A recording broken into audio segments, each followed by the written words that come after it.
Hey guys, this is Bob Baker from voiceheard.com. I was going to write another blog today, but I saw actually I could share a video. So I thought, you know what, I'm going to do something different. I'm going to share a video.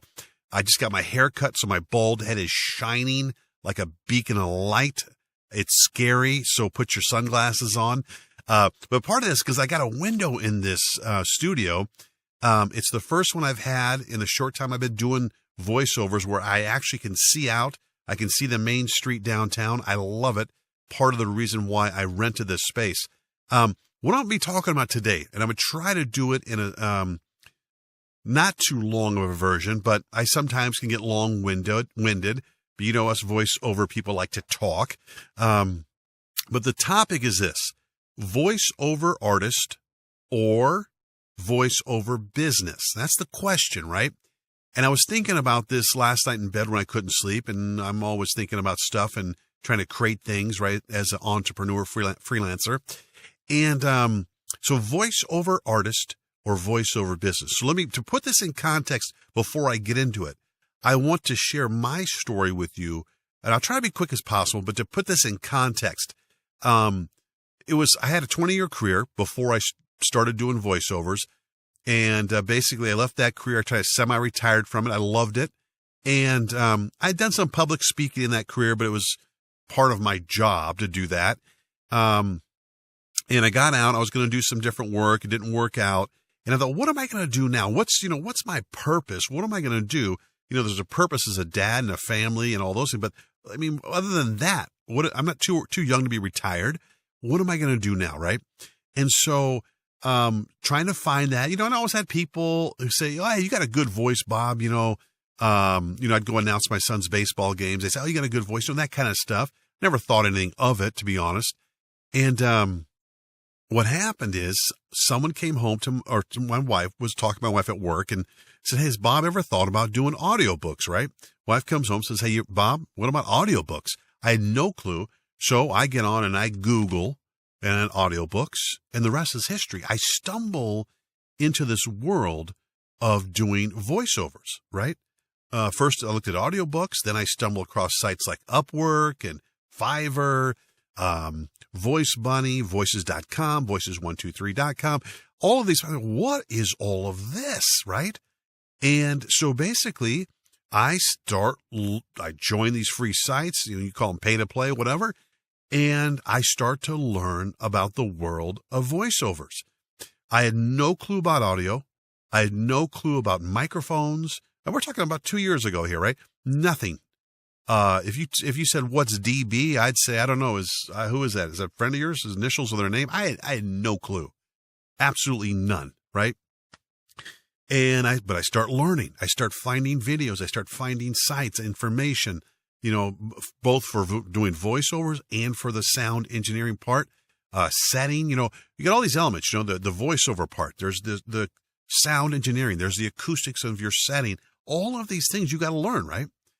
So I'm a kind of person, like when I commit to something, it's all in, right? And I thought, wow, this is cool. I can do my own hours as a freelancer. I can learn about all this stuff, and I can potentially make money doing this, right? So I started off literally on Upwork with a blanket over my head, right? With a blanket over my head with a Blue Yeti Pro hooked up to some cheap Behringer mixer. I had no clue. I'm sure I was clipping. Like I said, it was bad. But I got one gig on Upwork. And I got totally raped. I mean, it was like, I got $20, do all hundreds of work. It was crazy. And the client over and over, retakes over and over, but I just kept my nose to the grindstone. I kept doing it and doing it and doing it. I got that 5-star review. Actually, the guy gave me like $100 bonus because I just kept going, right? And that was it. Once I got that bug, I thought, okay, wait a minute. There's something to this.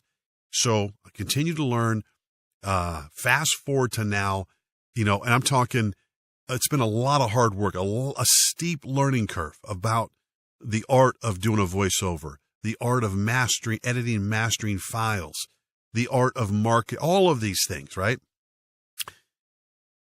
And so again, 2 years and here we are today. I went from the blanket over my head Then I built a telephone booth style, isolation booth, and it was just blankets and towels I got from the thrift store on my Blue Yeti Pro. Didn't keep any sounds out, helped to deaden a little of the sound, the reverberation, the echo inside the area. This is in the basement of my house. Then I built another, I call them telephone booths, tiny, tiny little thing. I sat in this thing, sweated during the summer. I swore I'm going to tell you, it was so hot in there during the summer. I recorded in my underwear. I'm not lying. I know it's scary, but I did. But the more I learned, the better I got, right? Kept going, forging ahead, trying to get all these different gigs, through these pay-to-play sites. And, but at that point, then I knew, to make more money, I think, anything you do, you got to reinvest in, and I'll say the business. There's the voiceover artist you have to invest in, and then there's your voiceover business, right? And so part of that was buying new equipment, replacing the Blue Yeti Pro, Neumann TLM 103. I got myself an Apollo Twin MK2.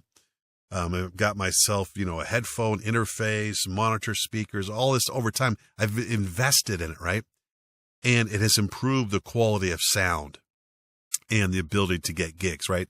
And it was expensive, but it has paid back tenfold of what I invested in this equipment, right?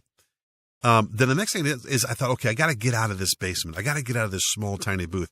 So I took over half my garage where I live, and I built a new studio in there, right? And it's still there. It's like a backup studio. I love it, right? It's awesome. But it's still isolated. No window in it. You're in there. You don't see any other adults. You're on your own. It's not good as far as I think sometimes marketing, because you might be doing some quality work. And I was getting quality voiceovers in that setting for some big companies. But you still, sometimes if people see that or where you're recording from, they might not, it's harder to legitimize, I'll say, the business. And so this comes back to voiceover artist, voiceover business. Is it both one and the same? And so what happens is now I'm right here. This is the Voice Heard studio downtown where I live. And basically I found a space. I'm renting this space out. I done it all up with acoustics. It's got a window. I can see out to the street front. I've got street signs up. And now, I'm marketing this space, this business, and it's now become bigger than just me, Bob Baker, the voice artist, right? And it got me thinking last night, I'm always adjusting rates, figuring out what's the right rate for a job.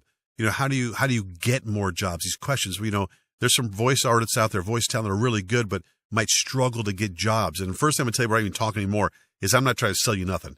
I'm not about to say, hey, join my mailing list or, pay $100 on my team. I'm not going to do that. I'm just going to tell you my thoughts on this. And I want to hear your thoughts. I am new to this still, 2 years into it.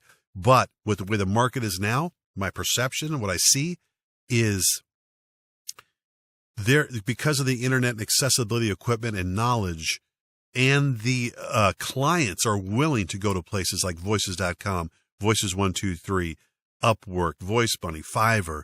There's work all over the place for people like me and you out there that are looking for work. Now, here's where I was thinking about this, this journey I have gone in different directions, like, especially when I started getting bigger clients, right? AAA clients, and start making some good money, is I started to become, I told my wife, I started to become almost like a voiceover, like an artist snob, I felt like. And not that I was getting that big of jobs, but I started my ego was getting to me where I think, like I'd get an offer from somebody and I'm like, I can't believe they're only going to pay me that much for that. I mean, basically, do they know who I am? Which I'm still nobody. But in my head, I was thinking that, right? And I noticed my business started to drop off because I was getting so picky about what I would do and kind of snobbish about the rates as well. Then I noticed the business at some points drop off a little bit. And I started to also think about, how do you get more work? How do you market yourself? It's a different skill set. How do you find business, right? And so part of this, what I've done, and it's all going to be different for everybody, what you want to do. I'm just saying what works for me is I almost see myself. I mean, I love doing this. First of all, I love doing the voiceovers, but I see myself as, in some ways, I am an artist, right? I'm into the whole thing of trying to tell the story, but I'm still a business first, right? I need to make an income doing this. This is what I do full time. And so I have to start really thinking about business decisions around the voiceover work. Because if the business is successful, it allows me to enjoy the artist part. I don't even know what word I was trying to say there, but then it allows me to be this artist, right? And I think if you just focus on the voiceover artist and you're sitting back waiting for clients to reach out to you, it's just not going to happen, in my opinion. You got to build the business. And once that business is thriving, then, you can be a little more picky and choosy if you want, but be careful about that. But once the business is thriving and you've paid some of those dues, I think, you've been in the trenches, you can still be that artist. But if you don't get that business going, you might be the greatest artist, but if you have no work, you're kind of just doing demos on your own by yourself, right? And so what I have done is I look at this funnel. How do I get work? Where is it? How do you get it? And for me, every night I'm thinking of strategies of, whether it's a demo or whether it's a bid on a job or my website or Twitter or Facebook, all of these strategies. How am I going to get not only Bob Baker, but the voice heard, because I've got other voice talents on board as well. How am I going to get them out in front of clients? How are we going to stand out in the sea of voice artists out there? How do we do that? One, how do we get in front of them? Two, how do we stand out? And the other is, in some ways, I would say I'm almost like, I hate even saying it, but this is what I thought last night, almost like a voiceover whore. where, to be honest, if it's paying me the greenback and they want to use me and it's not a glorious gig, it could be an educational piece. It could be in service for employees. I did one of the day on incontinence. I mean, it was brutal. It was mind numbing, but it paid really good money. And so my point in this whole thing, which I'm probably not making any point at all, is if you're so centered on being this idealist, this voice artist, I only do this work for this much. I won't, or you're too focused on just the business and you're actually doing voiceovers. I think it's just like this blend of the two, but you really got to be focused, I think, on the business aspect of it to get that work. You got to really hustle. And in some ways, I work on all of these different sites, and some people will poop with it. Some people say, well, you should never work on Voice Bunny. You should never work on Upwork or Fiverr. It's going to make you look bad and all that. I totally disagree. I think if you're trying to make it as a voiceover artist, you might have to go for those scraps and different jobs out there. But to me, it's all about volume, right? The reason I've been able to open the studio, the reason I have basically, I think we checked from what I made last year, 400% up in revenue coming in this year. And it continues to go up each month, is because I really see this as a business, and to get full-time work. So you come in and working every day is you got to have a huge funnel. This funnel, let me do the funnel for you guys. This funnel, right, is all of these portals, all of these venues where work could funnel into you, even in a little town like where I live here in Minnesota. Hold on, guys. If you're a voice talent, you got to keep your mouth, your throat lubricated, right? I got my honey back there. I love this little stuff. I'll give you a tour, guys, when it doesn't take long. It's small. But yeah, this huge funnel where all of these opportunities, whether it's through Upwork, whether it's through Fiverr, whether it's through Voice Bunny, Voices.com, Voices123, your website, Facebook, Twitter. Now, do all of them have drawbacks? They sure do. Every day I say, I'm never working on that site again. I'm never working on that site. That's the emotional part of me, right? Taking it personally. The business side is, oh, sure you are. You've made that much money there. So, you have to separate your personal artist side from the business side. And you got to get a thick skin. You got to be willing to take the grind work sometimes to get to the glory work. To get the F-150 commercial, to get the whatever. You got to do the grind work. Build your business up. Build your reputation. And that's the one thing I've committed to is on each site, whether it's, Upwork, Fiverr, Voice Bunny, whatever it is, 5-star reviews, great reviews, over, hundreds and hundreds of them over and over. So when you get to the next level clients, maybe they say, well, this guy or this girl, whoever it is, has got all of these testimonials from companies saying not only is their work top notch, right? But they're fast, they're flexible, they're affordable. You want that mantra, every client, and they come back to you before you know it. When you come in the morning, you got 5, 6, 10 jobs waiting from you, from your regular clients who value your work and know your business etiquette, your values, and what you believe in, right? So I don't know if I even talked about what I was going to talk about. I guess what I'm trying to say, as a voiceover artist, voiceover talent, if you want to get work, if you want to have repeated work, I think you got to think of yourself as a business. That you got to combine the two, but you, at the end of the day, the business has got to win out. For you to continue as the artist, the business has got to be successful. And for the business to be successful, I think you got to have a thick skin.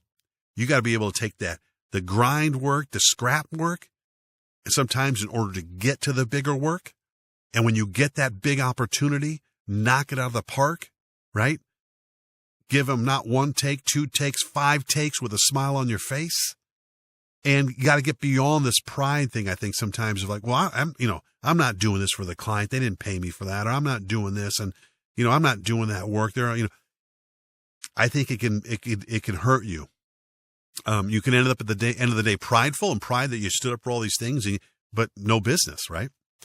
So, I don't have all the answers. I'm just telling you what's worked for me and has really quadrupled my income. I mean, it's gone crazy. And the voiceovers, I think, are good, but I think the business part of it is where really has helped me. I'd love to hear your thoughts. I know there are going to be some people that say you should never work on those sites. You should find an agent and you should work through them and they'll find you work. That it looks bad if you work on those. All I know is that greenbacks are green. Greenbacks are green. And a lot of money comes through those various freelance sites and could come through your own site. And especially if you're new like me, it helps you learn the trade, learn to do the voiceovers, do the demos, what works, what doesn't, how do you stand out? I'd love to hear your thoughts. You can make fun of my bald head if you want. And I do wish you guys the best. I don't even know how long this was. It was probably way too long.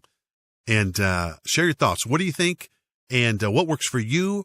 Have you struggled to get gigs? Have you thought about the business side? If you got any questions, if you want to talk with me, I will talk with you, share with my knowledge with you for free. Why did I do the quotes? For free. I'm not selling nothing here, right? If I can collaborate with other voice talent out there, voiceover folks out there, I'm more than willing to share what I know. So cheers, peace. I wish you guys the best. Again, this is Bob from Voiceover.com. Until next time, cheers and peace.